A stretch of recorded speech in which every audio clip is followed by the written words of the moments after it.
Chapter 6 Kanva dynasty रहस्यमय वंश का उदय 73 बीसी पाटलिपुत्र का महल।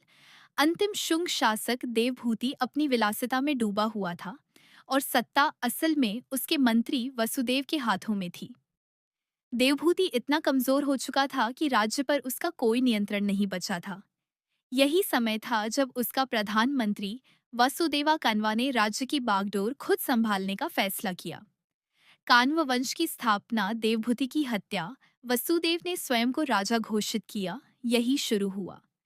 कान्व वंश 75 ईसा पूर्व से 28 ईसा पूर्व तक कुल 4 शासक, अवधि 55 वर्ष। यह भारत के इतिहास का सबसे छोटा लेकिन बहुत महत्वपूर्ण वंश है। कान्व वंश के 4 शासक। परीक्षा बिंदु 1। वसुदेव 73 से 64 ईसा पूर्व, कान्वा वंश के संस्थापक।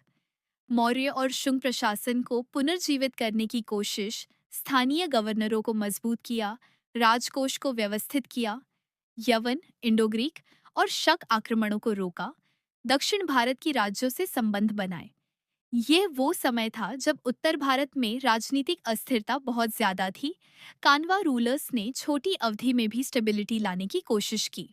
डौ भूमिमित्रा 64 से 52 ईसा पूर्व, वासुदेवा का पुत्र। कुछ कॉइन्स और इंस्क्रिप्शन से इस रूलर का जिक्र मिलता है। उसका शासन अपेक्षाकृत शांतिपूर्ण रहा। उसने नॉर्थ सेंट्रल इंडिया में पावर बैलेंस बनाया। 3 नारायणा 75 से 40 ईसा पूर्व, कमजोर शासक। प्रांतों में विद्रोह, बढ़े इकोनॉमी, कमजोर regional rulers, powerful Sunga loyalist groups फिर उठने लगे। कान्वा शक्ति कमजोर पड़ने लगी। ऐसा 4 Susharman 40 to 28 BCE, the last Kanva ruler, Kanva वंश का अंत। इस समय दक्षिण का एक राइजिंग पावर था। आंध्र या सातवाहन वंश, सातवाहन राजाओं ने मध्य भारत में विस्तार शुरू किया और अंततः सुसारमन को हराकर कान्वा डायनेस्टी समाप्त कर दी। कान्वा वंश कैसा था?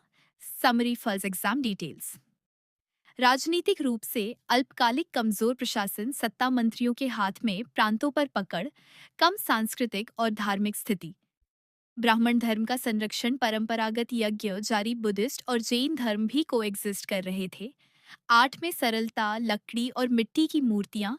आर्थिक स्थिति, मौर्य जैसा सेंट्रलाइज सिस्टम नहीं, लेकिन एग्रीकल्चर और ट्रेड पर ध्यान। कुछ कॉपर कॉइन्स मिले हैं। Why exams, ask Kanva questions. 1, ये बहुत शॉर्ट लिव्ड वंश था। 2, शुंगा और सातवाहना के बीच एक महत्वपूर्ण पावर ब्रिज था। 3, देवाभूति की हत्या, वसुदेवा का उदय। डाउ डायरेक्ट क्वेश्चन। 4, कन्वा वंश का अंत सातवाहनास द्वारा। इंपॉर्टेंट फैक्ट, कन्वा से सातवाहन तक उत्तरी भारत में कन्वा रूलर्स कमजोर पड़ रहे थे, लेकिन इसी दौरान दक्षिण में उभर रही थी भारत की सबसे महत्वपूर्ण प्राचीन राजवंशों में से एक शक्ति, सातवाहन वंश, सातवाहना डायनेस्टी। सातवाहन सिर्फ एक दक्षिण भारतीय वंश नहीं थे, बल्कि वे भारत के प्राचीन इतिहास में ब्रिज ऑफ कल्चर थे। उत्तर भारत के आर्यों और दक्षिण भारत की द्रविड़ संस्कृति को जोड़ने वाला सेतु।